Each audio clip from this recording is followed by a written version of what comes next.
आधी रात का वक्त था। दीना जो एक फैक्ट्री में काम करता था, वो रात की ड्यूटी करके गाते हुए अपनी साइकिल से अपने घर वापस जा रहा था। लगावलु जब लिपस्टिक लेला आरा डिस्ट्रिक्ट जिला टॉप लागेलू।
पा रहा, मैं चिल्ला क्यों नहीं पा रहा। उसके बाद वे चुड़ैल और भूत उसकी बाईं आंख की ओर देखकर फूंक मारते हैं।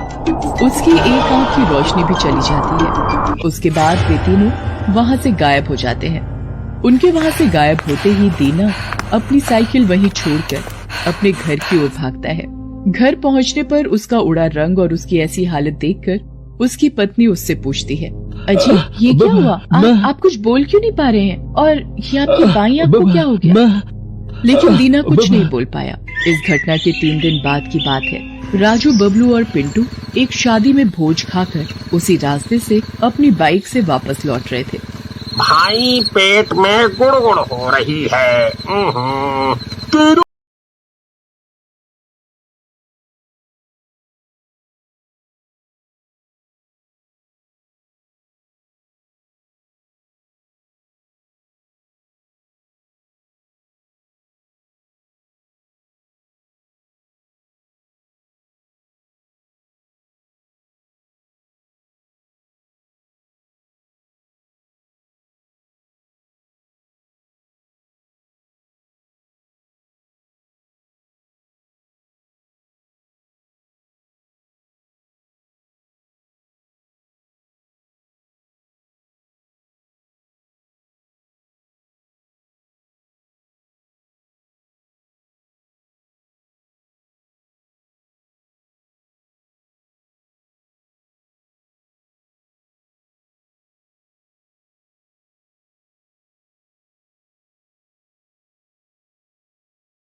में ही निकल गई पॉटी, बताओ।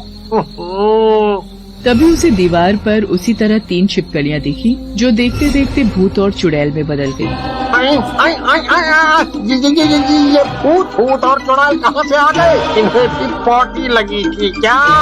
उसके बाद भूत और चुड़ैल ने उसका भी वही हाल किया जो उन्होंने दीना का किया था। उसकी भी एक आंख की रोशनी और आवाज चली गई। उसके बाद तो हर दूसरे दिन ये घटना उन लोगों के साथ घटने लगी जो भी उस शौचालय में जाता था। पूरे गांव में दहशत का माहौल बन गया था। जिसके भी मुंह से सुनो वो गांव में हो रही इस घटना को लेकर चिंतित थे।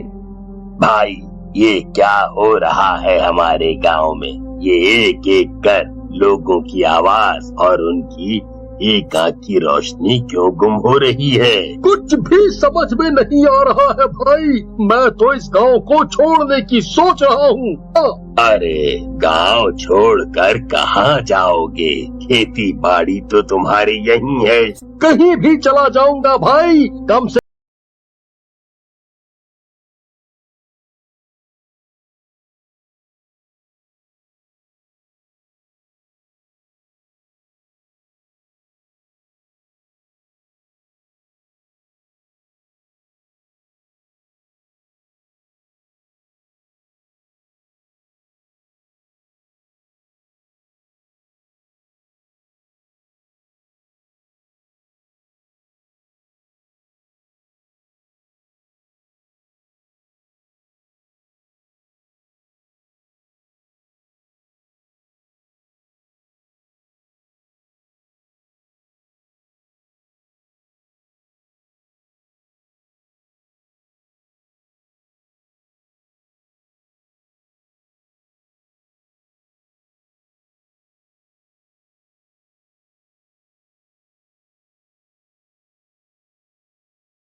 और उसकी मदद से शौचालय के दरवाजे पर मारने लगा।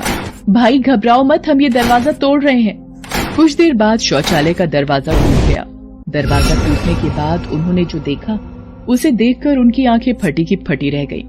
शौचालय के अंदर 2 भूत जिसमें एक बच्चा और एक चुड़ैल थी वो गांव में ही रहने वाले दीपक का गला दबा रहे थे। चुड़ैल और भूत के मुंह से आग भी निकल रही थी। अरे सुनीता, भाग यहाँ से। नहीं जी, ये भागने का समय नहीं है, मुकाबला करने का है। हम अपने पड़ोसी को इस तरह इनके हाथों में छोड़कर कैसे जा सकते हैं? ये कहकर उसने अपने गले में पहने बजरंग बली का लॉकेट निकाला और उन भूतों और चुड़ैलों की तरफ उसका मुंह कर दिया। भूत और चुड़ैल उस लॉकेट को देखकर गुस्से में चिल्लाने लगे, भाग जा यहाँ से, मत कर, ये मत कर। पहले तो इसे छोड़। नहीं छोड़ूंगी मैं इसे। मैं पूरे गांव वालों को गूंगा और काना बना दूंगी। लेकिन क्यों? गांव वालों ने तुम्हारा क्या बिगाड़ा है? गांव वालों ने नहीं, लेकिन गुप्तेश्वर ने बिगाड़ा है। उसने मेरे परिवार को मारकर इसी शौचालय में डाल दिया था। पूरे परिवार को? हाँ, मैं गंगा हूँ और ये मेरे पति दिनेश और ये मेरा बेटा चंद। अरे पर तुम लोग तो गांव छोड़कर चले गए थे ना? गंगा बहुत ही गरीब औरत थी, लेकिन माता सरस्वती का आशीर्वाद उसके ऊपर था। वो बहुत ही अच्छा गाना गाती थी।